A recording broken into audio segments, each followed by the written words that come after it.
All right, guys, this is a short video on what polynomials are and why we care about them.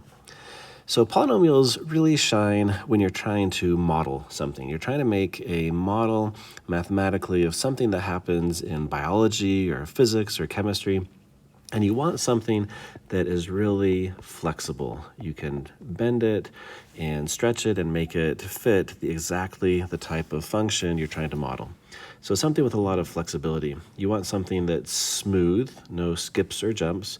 You want something that doesn't zip off to infinity, like boom. You don't want that to happen because that's not going to be super helpful for a lot of models. Yeah, you want something that's continuous, and you want something with some neat properties that you can go and exploit. So this is why polynomials are so helpful. And just as an example of that, let me show you how we can model a sine wave. So in Math 2, we were introduced to sine, cosine, tangent. In Math 3, we're going to talk about graphing sine waves. This is what a sine function looks like. But let's say I want to define the sine of a certain value. I don't really have that defined, but I can approximate it by this line. Now this blue line is a pretty good approximation, especially right around 0. So I can find the sine of 0 by just saying y equals 0. I can just use that straight line approximation. But you can see after a while the model kind of breaks off. But here is a polynomial that models it. And you can see this polynomial, the green one, is a pretty good approximation of the red line. And I can extend that polynomial a bit further, and I have this one, the purple polynomial, that is doing a great job of modeling the sine function. And even better, I've got this one, the black line. And that black line does a great job of modeling it right here. I'm zooming and zooming in. You can barely see they're a tiny bit off, but close enough to model almost anything you want to do. So if you're a computer finding values of sine, maybe one useful algorithm would be using this polynomial to get a value of the sine or cosine or something of a particular value. So polynomials can give you values of functions that we maybe don't have great definitions for. Okay, so now what is a polynomial? So we know why they're useful. They're flexible, they're smooth, they don't zip off to infinity, they're continuous, and they've got some neat properties. So a polynomial, last video we talked about terms. A term is a collection of things connected by multiplication. So x times x times x. That is a term because all of those are connected by multiplication. And if I have two of these guys, I have 2x times x times x, and I can write that as 2 cubed, or 2x cubed. So this is a term. And I could have another term like 5x squared, and that's x squared, x squared, x squared, 5 of those x squareds. And I can have 7x, and I can minus 2, and that is a polynomial. So a polynomial is a collection of terms that is connected by addition and subtraction. Now, a polynomial can't have anything that is weird, okay? Weird, we don't want weird.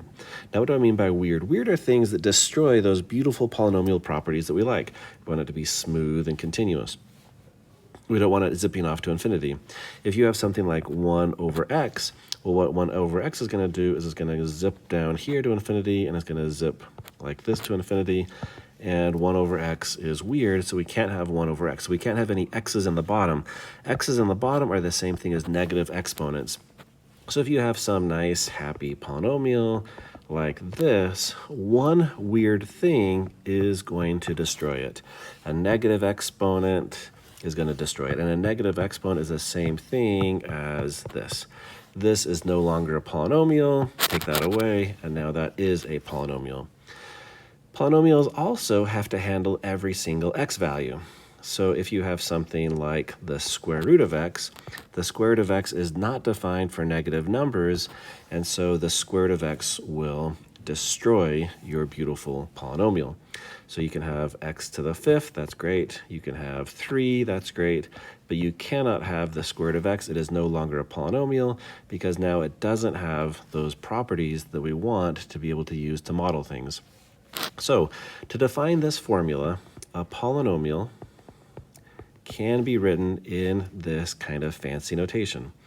A polynomial can be written a to the n, x to the n, plus a to the n minus 1, x to the n minus 1, plus dot, dot, dot, dot, dot, a to the 2, x to the 2, plus a to the 1x, plus a 0. Where a sub n and n minus 1, all the a sub n's, a sub n has to be a real number.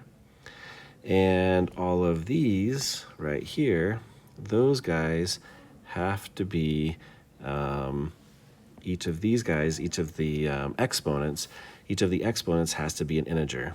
So the exponents has to be an integer. And that's what that fancy z means. The n's are integers. So it's probably easier just to think of this as an example.